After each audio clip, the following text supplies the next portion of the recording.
Hey everyone, welcome to Vic's Entertainment Corner. And today we're going to be talking about, mostly I'm going to be talking about reviewing Superman 2025. It's been about a week since the film has released. It released in theaters July 11th. So yeah, it's been about a week already. So I'm going to be reviewing it, discussing it, then we'll go from there, I guess. So, yes, as you guys can see from my shirt, I am a huge Superman fan. Superman has been part of my life for a very long time, and I was unbelievably excited when the film was announced about 3 years ago.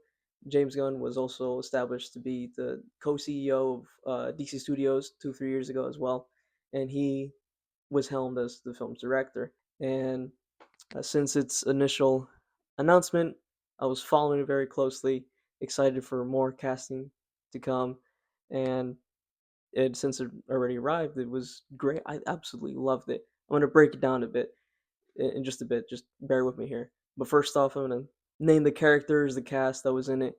Uh, so as you guys know, David Cornsweet plays Superman in this one around. My personal favorite Superman will always be Christopher Reeve from the 1978 film, and he plays the titular Man of Steel, Clark Kent slash Superman. And then we also have a variety of different characters and heroes from all across Superman's DC lore, such as Lois Lane, Jimmy Olsen, Perry White, Cat Grant, Steve Lombard, and that's the Daily Planet cast. In terms of heroes, we have Green Lantern, or Guy Gardner's Green Lantern, Metamorpho, Hawkgirl, uh, Lex Luthor, Mr. Terrific, Crypto, so on and so forth, including a few others. I won't spoil that just yet. Uh, PSA warning, whatever you guys call it. There will be spoilers, so if you guys don't want to get spoiled about the movie, it's been a week already. If you guys haven't seen it, it's kind of your fault. Never mind that. Spoilers inbound, so please go watch the movie and then come back to this vid because I am going to be discussing a few things. So I guess let's get right into it. All right, so first things first, the main plot recap in the movie. The film follows Clark Kent, or Superman. He's officially has been Superman for about 3 years into the film already. Uh, Near the beginning of the film, it gives a short little Star Wars esque paragraph of just how long Superman has been active in this universe. It's about 3 centuries, something like 3 centuries, 3 decades since metahumans have first been introduced. 3 hours, 3 weeks, 3 days, so on and so forth. Near the end of that paragraph, it shows that Superman lost his first fight about 3 minutes before the movie actually began against the Hammer of Moravia. So that's where we begin with Superman falling from the sky towards the Fortress of Solitude after his fight with the Hammer of Moravia. He then calls Crypto forth to bring him home, which is his Fortress of Solitude. And the movie kind of goes on from there.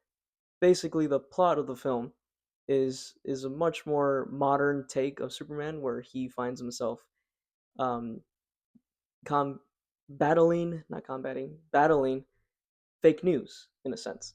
Lex Luthor finds this recording of Superman's birth parents, Jor-El and Lara Lorvell, discussing how Superman should be upon his arrival on Earth. And Lex Luthor, in my personal headcanon, Lex Luthor twists the video to say a different meaning, say a different word, and it kind of keeps the plot rolling, saying that Superman is actually evil and he was sent here to create havoc upon the Earth. So, because of that, Superman then goes on this long adventure and journey to try to redeem himself, prove himself worthy to be Earth's protector. And during all this, he meets other heroes like the Justice Gang, that has Green Lantern, Mister Terrific, Hawkgirl. He also ends some time in prison in a pocket universe, where he meets Metamorpho and other unfortunate prisoners. As for the villains of the film, we have Lex Luthor, the Engineer, and Ultraman, my personal favorite. I know some of you may say that he looks a lot like Black Noir from The Boys. He does, but he's still pretty cool.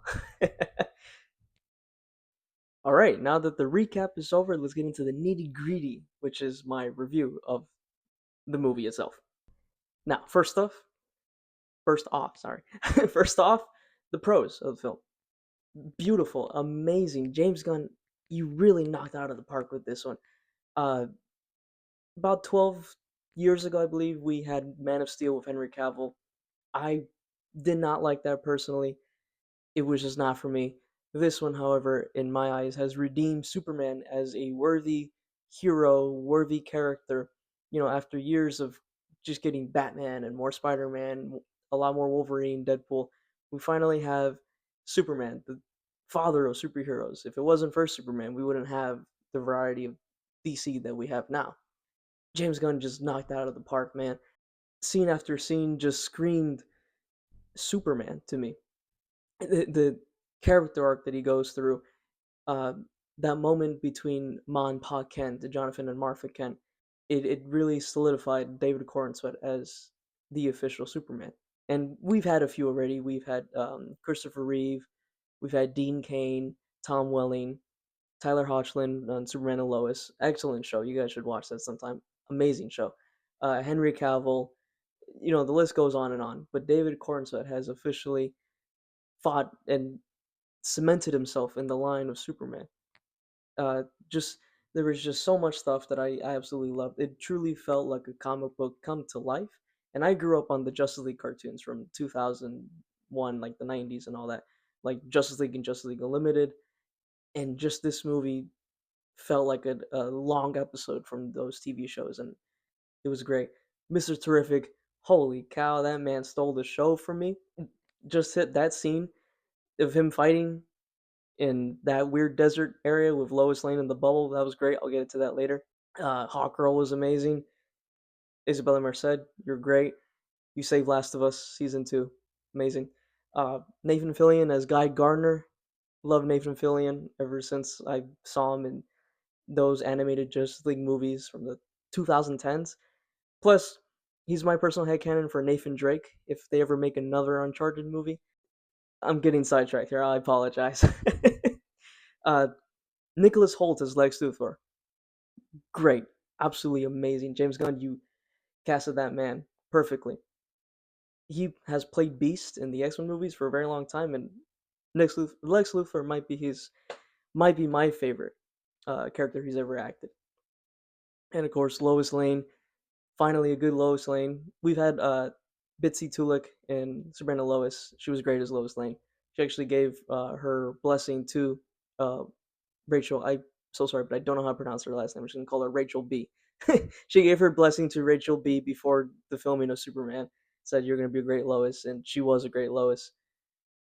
Overall, just so many goods about this movie, so many greats about this movie. Everything was amazing.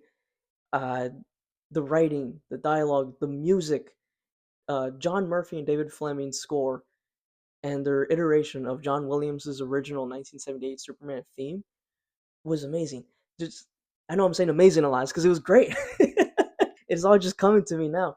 Just one particular scene where Superman saves a woman on the bridge from a building collapsing, and he just stops it and he pushes out of the way. Then he rises out of the gravel into the dust, and John Williams' theme just blares.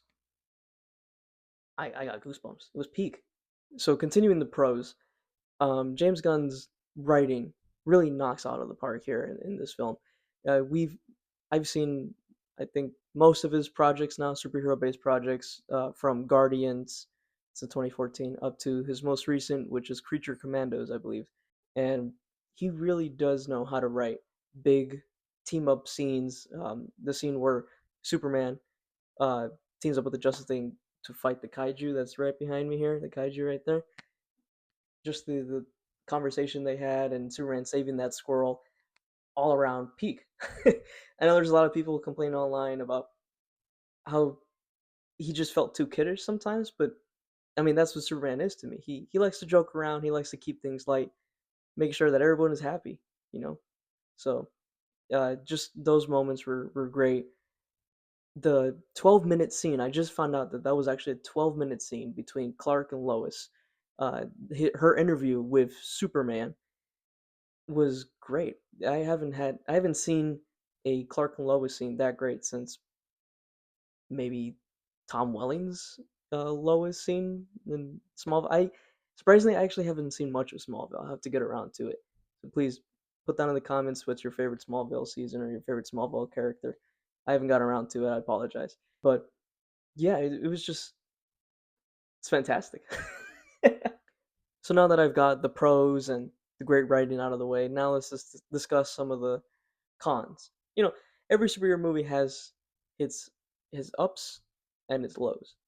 And while I loved Superman 2025, there was just a few scenes that didn't sit right with me. I know first one that comes off my head was the Mr. Terrific scene. I know everybody loves that, but for whatever reason, when I first watched it a week ago, I wasn't feeling it. I'll explain why. Since it's James Gunn, we all know and love his form of directing, which is like those music in the background, everybody fighting, one camera take type of stuff since that we've seen since Guardians and Guardians 2 and so on and so forth. So seeing that type of directorial style in Superman was a little jarring for me in a way. Because as soon as I heard music playing, which was 5 years time, the fun, fun, fun, I'll play it in the video sometime. As soon as I heard that, I automatically knew this is going to be a Guardian scene, isn't it?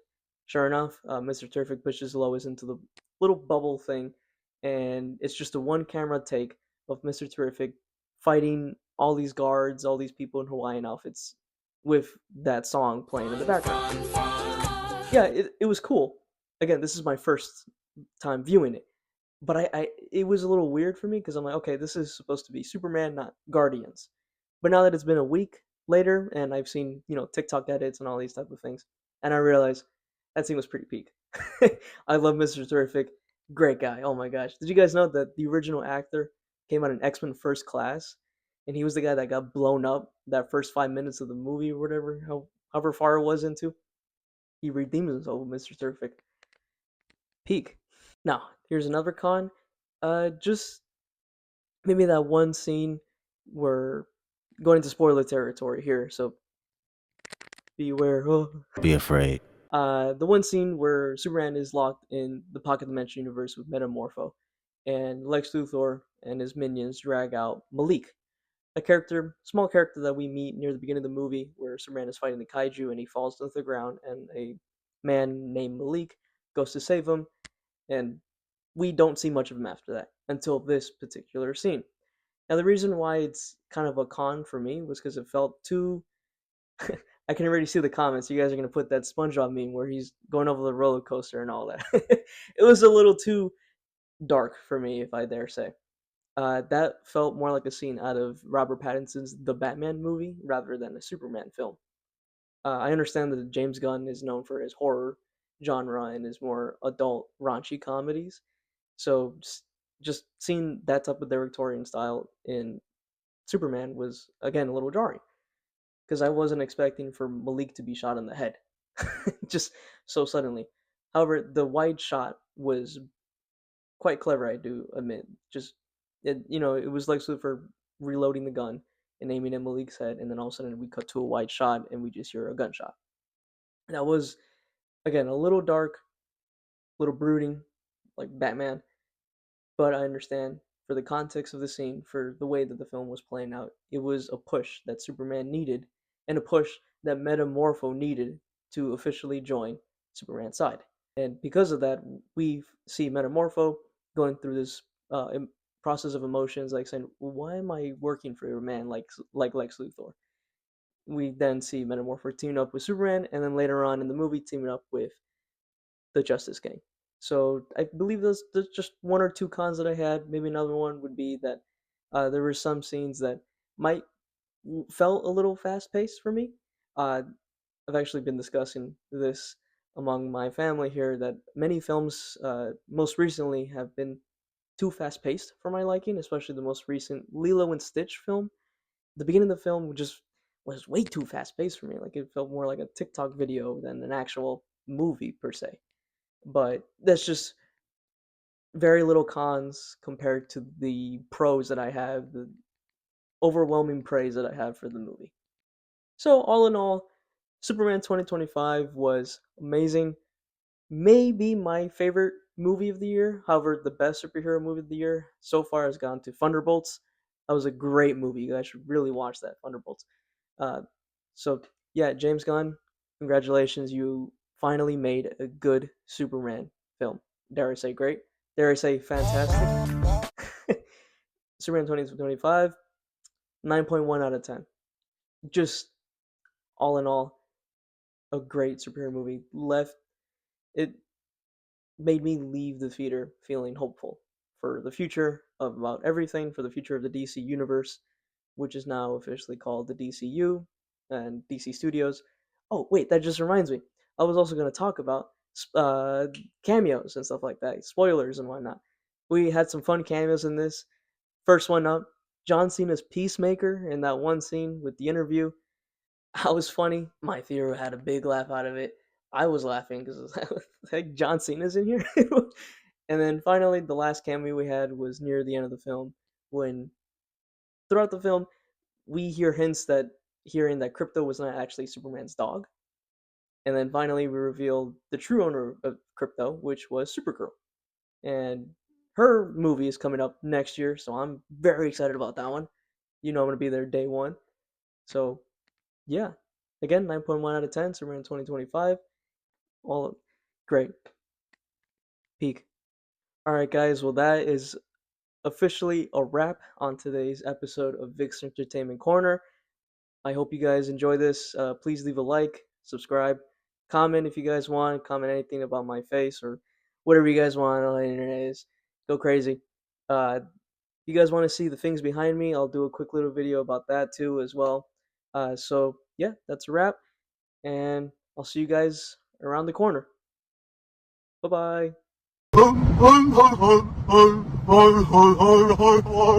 Superhero movie of the year so far has gone to Thunderbolts. That was a great movie. You guys should really watch that, Thunderbolts. Yeah, Cho could be like, it could be like, well, that's a wrap on Vic's entertainment video. Yeah, that's a wrap because I like film. Yeah, that's a wrap. Yeah, okay, so I like smart. Knew it, I'm smart. A video about that too as well. So yeah, that's a wrap, and I'll see you guys around the corner. Bye bye. Hey, that's a wrap. On your first video. Oh, how does bro feel? Oh, yes. Oh, he's kicking his feet.